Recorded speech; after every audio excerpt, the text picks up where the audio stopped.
ali acaba dando uma tensão maior.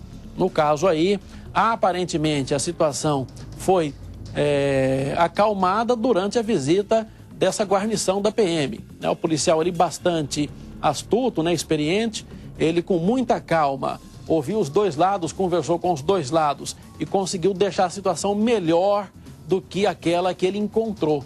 Então, a polícia às vezes tem que cumprir esse papel também. Muitas vezes a gente vê, imagina a polícia só trocando tiros e cuidando de ocorrências sangrentas, mas às vezes tem essa história também. O policial atua como um verdadeiro psicólogo para tentar mediar um conflito familiar ali no meio de uma ocorrência. Olha, mudando um pouquinho de assunto, mais um assassinato em Campinas. Um homem teria vindo do Maranhão com a intenção de matar o cunhado, mas ele acabou sendo surpreendido e levou uma facada. O crime aconteceu hoje de manhã no Jardim Miriam. A Andréa Marques esteve lá e traz pra gente os detalhes. Ney, aperte o play. O corpo foi encontrado dentro da padaria. Segundo investigações policiais, Tiago Pereira Lopes, de 27 anos, morreu depois de receber uma facada. O golpe foi dado pelo ex-cunhado dele. Chegou uma solicitação para a gente através do 190 que havia dois homens brigando, na via. Antes da chegada da primeira viatura, caiu uma segunda solicitação dizendo que uma das vítimas já havia sido esfaqueada. A polícia conseguiu prender Daniel Chaves Duarte perto do local do crime. Ele confessou ter dado a facada que matou a vítima. Estava correndo pela via quando foi detido pela primeira viatura. Daniel não tinha passagem pela polícia. Veio do Maranhão para trabalhar na construção civil. Para a polícia, contou que recebia ameaças constantes de Tiago. Ele teria namorado a irmã de Daniel e agredido toda a família. O acusado disse que só agiu de forma violenta para defender a própria vida. A polícia já investiga o caso e já sabe que a briga começou na rua. Que a hora que ela recebeu as facadas, ela procurou abrigo, E o único local que ela deve ter encontrado, assim, próximo a ela, foi no interior do estabelecimento comercial. O acusado foi levado para o 4º Distrito Policial de Campinas, onde o caso foi registrado. Bom, é um caso que merece mais cuidado, mais atenção, e só o desdobramento das investigações pode efetivamente trazer a elucidação. Não dá para falar muita coisa justamente porque o autor do crime, que já foi detido, alegou ter agido em legítima defesa. Porque, segundo relatos e segundo a autoridade policial consignou no boletim de ocorrência, a vítima teria vindo, o homem que foi esfaqueado teria vindo do Maranhão com a intenção de matar esse cidadão que você está vendo aí sendo recolhido pela polícia. E aí ele ficou sabendo, se antecipou e quando o encontro aconteceu, ele teria sacado a faca e dado os golpes, o golpe fatal. Mas isso, é claro, é uma versão dos fatos que a polícia está apurando. Isso também poderia, diante do processo investigatório, concluir a polícia que não necessitava de tanta violência, já que as primeiras informações indicam que a vítima, o outro homem que veio do Maranhão, não estava portando nenhum tipo de arma. Então, poderia ali a autoridade policial, no decorrer do inquérito e no eventual processo, concluir que houve ali uma força desmedida e teria sido uma ação que não deixou nenhuma alternativa de defesa à vítima. Esta é apenas uma hipótese. Por isso que eu estou falando dos dois casos aqui, para que esse caso aí, para esse crime seja visto por enquanto com cautela, com reserva, até que tudo seja elucidado. De qualquer forma, tá aí um caso, um grave, infelizmente, mas uma briga que acabou em tragédia dentro de um ambiente, por que não familiar, era cunhado, Então tinha ali um envolvimento com a família um do outro e acabou resultando aí nessa tragédia. Um caso que, é claro, a Polícia Civil já está tentando montar efetivamente o cenário pretérito aí para trazer a elucidação do crime, o que efetivamente esse homem veio fazer, se houve abrigamento, se houve ameaça velada de morte, o que aconteceu, se houve briga de uma forma generalizada, se o autor da facada tinha apanhado muito, sei lá, toda a dinâmica do crime que depois, no eventual julgamento, é levado em consideração pela autoridade ali, pelo juiz, pelo Ministério Público e por todos que estariam envolvidos nesse julgamento. Mas infelizmente, mais um caso de homicídio que entra para a estatística de Campinas, que já não é baixa, né? E acaba trazendo mais essa notícia ruim para o município de Campinas.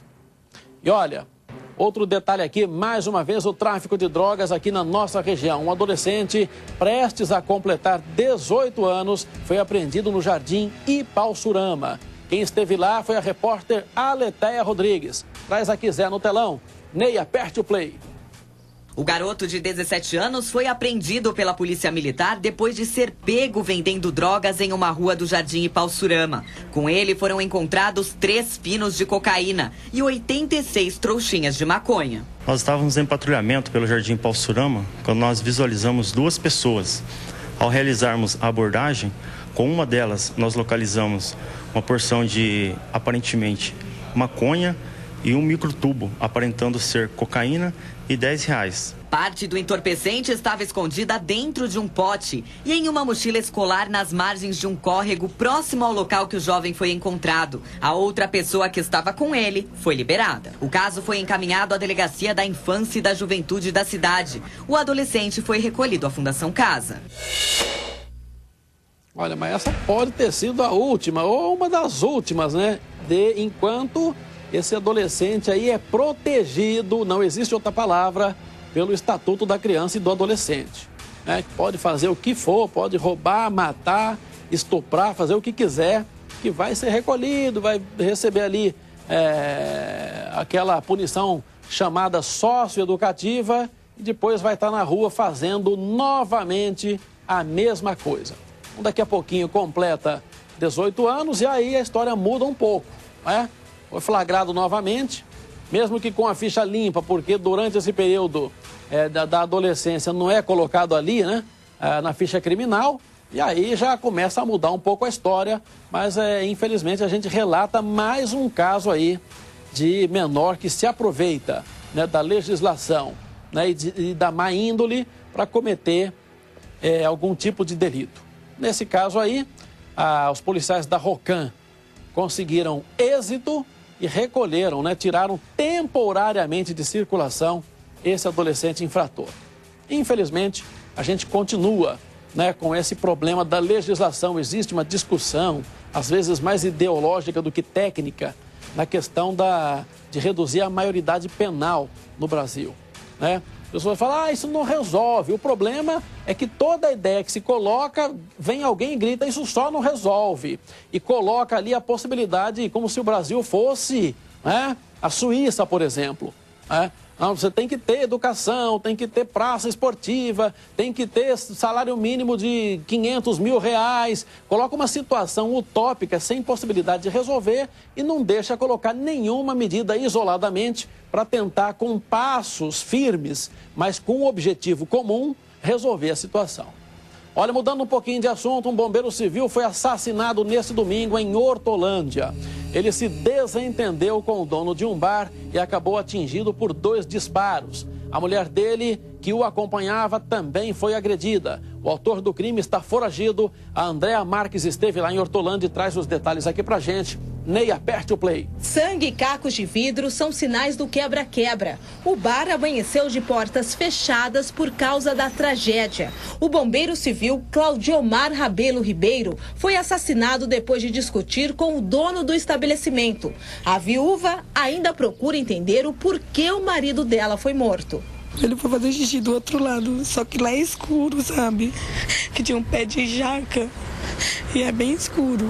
Ele foi lá e deu um soco na cara do meu marido começou a socar ele também, sabe? Ele pegou a arma lá dentro do boteco dele e deu 4 tiros. Daniele também não escapou das agressões. Pelo corpo estão espalhadas as marcas da violência.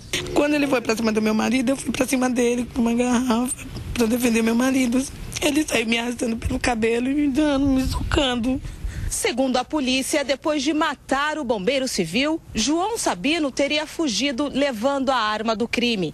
Vizinhos contam que esta não é a primeira vez que o dono do bar teria agido de forma violenta contra os clientes. Em Hortolândia, quem costuma frequentar o bar relata cenas de um comerciante sem muito jeito com a clientela. Ele já tem um histórico de pessoa agressiva, de bater no pessoal dentro do bar, entendeu? Já tem um histórico desse daí. Ele era violento? Segundo as informações, sim. A gente frequentava sempre o bar dele, sempre. E ele tinha até amizade com meu marido e até comigo mesmo. O irmão confirma o que dizem os clientes. Para a nossa equipe, contou que nos últimos dias, João estava mais nervoso do que o costume e pediu para que ele vendesse o bar. Sempre eu dava conselho para ele vender aqui, mas ele estava muito estressado, ele estava com problema com a mulher dele, mas ele é gente boa, trabalhador, tudo. Uma burrada que ele fez. Já quem teve a família destruída pela violência, agora tenta encontrar conforto na justiça. Que a vida do meu marido não vai mais voltar mesmo, mas eu quero só que ele pague, ficando preso aí na vida, aquele maldito. Aí, uma tragédia por causa de uma discussão banal, né? O rapaz tinha lido ali urinar num muro próximo ao bar, o dono do bar ficou muito nervoso, discutiram agressão, pois ele foi lá, pegou a arma e deu vários tiros, 2 deles acertaram a vítima, que infelizmente acabou morrendo. E aí tá, né?